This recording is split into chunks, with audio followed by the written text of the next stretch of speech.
Hi అండి, welcome to MV food bites. Chicken fry స్పీడ్గా అయిపోవాలి కానీ స్పెషల్ టేస్ట్ ఉండాలి అంటే మాత్రం ఖచ్చితంగా ఈ చికెన్ ఫ్రై ట్రై చేసి చూడండి. అన్నంలోకైనా పప్పు చారు లాంటి వాటికి సైడ్ డిష్గా అయినా సూపర్ ఉంటుంది. దీనికోసం ముందుగా 1 kg క్లీన్ చేసిన చికెన్ తీసుకొని 2 టీ స్పూన్ల ఉప్పు, 1 టీ స్పూన్ పసుపు, ఓ నిమ్మకాయ నుండి తీసిన రసం వేసి అంతా బాగా కలిసేలా చికెన్కి పట్టించి కనీసం 20 నిమిషాలన్నా ఫ్రిడ్జ్లో కానీ బయట కానీ ఉంచాలి. నేను ఇక్కడ 1 kg చికెన్కి సరిపోయే ఇంగ్రీడియంట్స్ చెప్తున్నానండి. మీరు తీసుకునే చికెన్ని బట్టి మీరు అడ్జస్ట్ చేసుకోండి. ఇప్పుడు చికెన్ ఫ్రైలో వాడే స్పెషల్ మసాలా కోసం మిక్సర్ జార్లో 2 టీ స్పూన్ల మిరియాలు, 1 టీ స్పూన్ జీలకర్ర, 1 టేబుల్ స్పూన్ ఎండు కొబ్బరి ముక్కలు వేసి మెత్తని పౌడర్లా ఈ విధంగా మిక్సీ పట్టి పక్కనుంచాలి. ఇప్పుడు హీట్ అయిన బాండీలో 20 నిమిషాలు ముందుగా నానబెట్టిన చికెన్ వేసి హై ఫ్లేమ్ మీద కలుపుతూ చికెన్లోని వాటర్ అంతా ఎగిరిపోయి ఈ విధంగా పొడి పొడిగా వేయించి పక్కకు తీసుకోవాలి.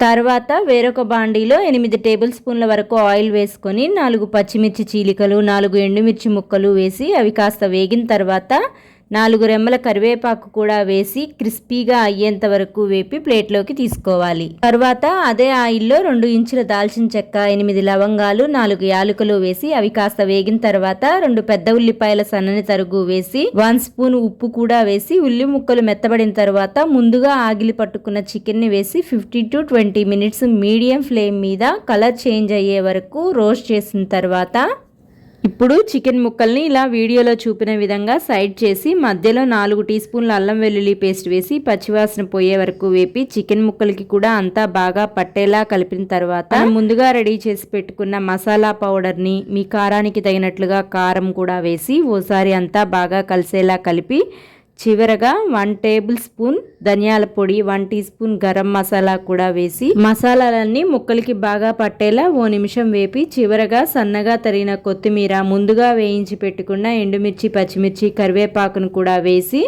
కలిపి సర్వ్ చేసుకోవటమే. మరి ఈ సండే స్పీడ్గా అయిపోయే ఈ స్పెషల్ చికెన్ ఫ్రై రెసిపీని మీరు ట్రై చేసి మీకెలా వచ్చిందో కామెంట్ చేయండి. రెసిపీ నచ్చితే లైక్ చేయండి, షేర్ చేయండి. మన ఎంవి ఫుడ్ బైట్స్ ఛానల్ని సబ్స్క్రైబ్ చేసి సపోర్ట్ చేయండి.